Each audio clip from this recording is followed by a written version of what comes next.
Om Sai Ram. My name is Pooja and I'm going to read chapter 3 of Sai Satcharitra. Sai Baba's sanction and promise. As described in the previous chapter, Sai Baba gave his complete assent to the writing of such charitra and said, I fully agree with you regarding the writing of such charitra. You do your duty, don't be afraid in the least. Steady your mind and have faith in my words. If my leelas are written, the avidya will vanish, and if they are attentively and devotedly listened to, the consciousness of the worldly existence will abate, and strong waves of devotion and love will rise up. And if one dives deep into my leelas, he would get precious jewels of knowledge. Hearing this, the author was much pleased, and he at once became fearless and confident, and thought that the work was bound to be a success. Then turning to Shama, Sai Baba said, If a man utters my name with love, I shall fulfill all his wishes, increase his devotion, and if he sings earnestly my life and my deeds, him I shall beset in front and back and all sides. Those devotees who are attached to me, heart and soul, will naturally feel happiness when they hear these stories. Believe me that if anybody sings my leelas, I will give him infinite joy and everlasting contentment. It is my special characteristics to free any person who surrenders completely to me and who worships me faithfully and who remembers me and meditates on me constantly. How can they be conscious of worldly objects and sensations, who utter my name, who worship me, who think of my stories and my life, and who thus always remember me? I shall draw out my devotees from the jaws of death. If my stories are listened to, all the diseases will get rid of. So hear my stories with respect and think and meditate on them. Assimilate them. This is the way of happiness and contentment. The pride and egoism of my devotees will vanish. The mind of the hearers will be set at rest. And if he has wholehearted and complete faith, he will be one with supreme consciousness. The simple remembrance of my name as Sai Sai will do away with sins of speech and hearing. Different works assigned to devotees. The Lord entrusts different works to different devotees. Some are given the work of building temples and mats, or ghats, flights of steps, on rivers. Some are made to sing the glories of God. Some are sent on pilgrimages, but to me was allocated the work of writing the Sai Satcharitra. Being a jack of all trades, but master of none, I was quite unqualified for this job. Then why should I undertake such a difficult task? Who can describe the true life of Sai Baba? Sai Baba's grace alone can enable one to accomplish this difficult work. So when I took the pen in my hand, Sai Baba took away my egoism and himself wrote his stories. The credit of relating these stories, therefore, goes to him and not to me. Though Brahmin by birth, I lack the two eyes, the sight or the vision of Shruti and Smriti, and therefore was not at all capable of writing the Satcharitra. But the grace of Lord makes a dumb man talk, enables a lame man to cross a mountain.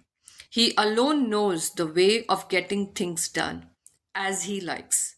Neither the flute nor the harmonium knows how the sound are produced. This is the concern of the player.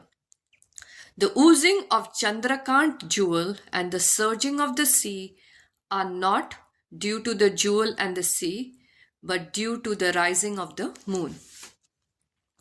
Baba's story as beacon of light. Lighthouses are constructed at various places in the sea to enable the boatmen to avoid rocks and dangers and make them sail safely. Sai Baba's stories serve a similar purpose in the ocean of worldly existence. They surpass nectar in sweetness and make our worldly paths smooth and easy to traverse. Blessed are the stories of the saint.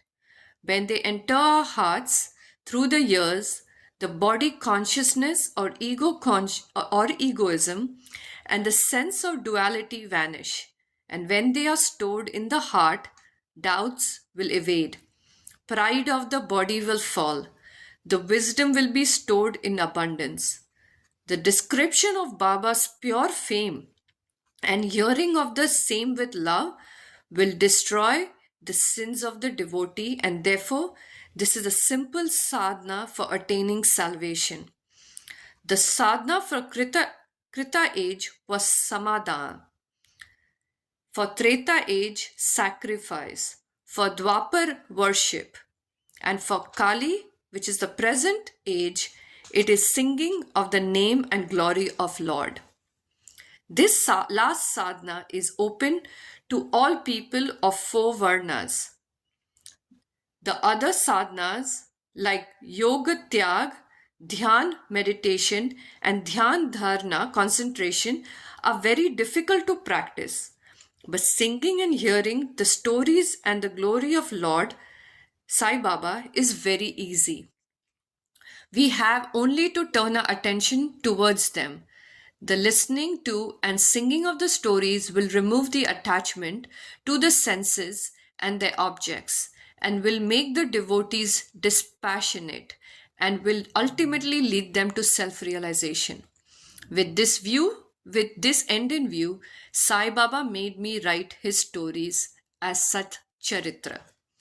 The devotees may now easily read and hear these stories of Sai Baba, and while doing so, meditate on him, his form, and thus attain devotion to Guru and God. Get dispassion and self-realization. In the preparation and writing of this work, Satcharitra, it is Sai Baba's grace which has accomplished everything, making use of me as a mere instrument. Motherly love of Sai Baba. Everybody knows how a cow loves her infant calf. Her udder is always full, and when the calf wants milk, dashes at the udders, out comes the milk in an unceasing flow. Similarly, a human mother knows the wants of her child beforehand and feeds him at her breast in time. In case of dressing and adorning the child, the mother takes particular care to see that this is well done. The child knows or cares nothing about this, but the mother's joy knows no bound. When she sees her child well dressed and adorned, the love of the mother is peculiar, extraordinary, and disinterested, and has no parallel. Sadgurus feel this motherly love towards the disciples. Sai Baba had the same love towards me, and I give an instance of this below. In 1916, I retired from the government service. The pension that was settled in my case was not sufficient to maintain my family decently. On Guru Purnima, day of the year, I went to Shirdi with some devotees. There, Mr. Anna Chinchanikar, on his own accord, prayed to Baba for me as follows. Please look kindly at him. The pension he gets is quite insufficient. His family is growing. Give him some other appointment, remove his anxiety, and make him happy. Baba replied, he will get some other job. But now he should serve me and be happy. His plates will be ever full and never empty. He should turn all his attention towards me and avoid the companies of atheists, irreligious, and wicked people.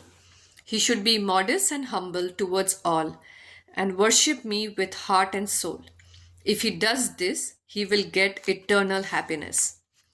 The question, who is this he who worships, is advocated, is answered in a note on who is Sai Baba in the prologue at the beginning of this work. Rohila's story. The story of Rohila illustrates Sai Baba's all-embracing love. One Rohila, tall and well-built, strong as a bull, came to Shirdi, wearing a long kafni and was enamored of the Sai who stayed there. Day and night he used to recite in loud, harsh tone the kalma, verses from Holy Quran, and shout Allahu Akbar, God is great. Most people in Shirdi were working in their field during the days, and when they returned to their homes at night, they were welcomed with Rohila's harsh cries and shouts. They could get no sleep and felt much trouble and inconvenience. They suffered this nuisance for some days in silence, and when they could stand it no longer, they approached Baba and requested him to check Rohila and stop the nuisance. Baba did not attend to their complaint. On the contrary, Baba took the villagers to task and asked them to mind their own business. He said to them that Rohila has got a very bad wife who tried to trouble Rohila and himself. But hearing Rohila's prayers, she dare not enter, and they were at peace. In fact, the Rohila had no wife, and by his wife, Baba meant Durbuddhi, evil thought. As Baba liked prayers and cries to God better than anything else, he took the side of Rohila and asked the villagers to wait and bear with the nuisance, which would abate in due course. Baba's sweet and nectar-like words. One day at noon, after Aarti, devotees were returning to their lodgings when Baba gave the following beautiful advice. Be wherever you like, do whatever you choose. Remember this well, that all what you do is known to me. I am the inner ruler of all and seated in your heart. I envelop all the creatures, the movable and immovable world. I am the controller, the wire puller of the show of this universe. I am the mother, origin of all beings, the harmony of three gunas, the propeller of all senses, the creator, preserver, and destroyer. Nothing will harm who turns his attention towards me, but Maya will lash or whip him who forgets me. All the insects, ants, the visible, movable, and immovable is my body or form. Hearing these beautiful and precious words, I at once decided in my mind to serve no man henceforth but my Guru only. But the reply of Baba to Anna Chinchanikar's query, which was really mine, that I would get a job, began to revolve in my mind, and I began to think whether it could happen. As future events showed, Baba's word came true and I got government job. But that was of short duration. Then I became free and devoted myself solely to the service of my Guru Sai Baba. Before concluding this chapter, I request the readers to leave out the various hindrances, indulgence, sleep, wandering of mind, attachment to senses, etc., and turn their whole and undivided attention to these stories of Sai Baba. Let their love be natural. Let them know the secret of devotion. Let them not exhaust themselves by other sadhanas. Let them stick to this simple remedy, listening to Sai Baba's stories. This will destroy their ignorance and will secure for them and will secure for them salvation. A miser might stay at various places, but he constantly thinks of his buried treasure. So let Sai Baba be enthroned in hearts of all. In the next chapter, I shall speak of Sai Baba's advent in Shirdi. Bow to Shri Sai, peace to all. Thank you, everybody, for joining me today in reading of chapter 3.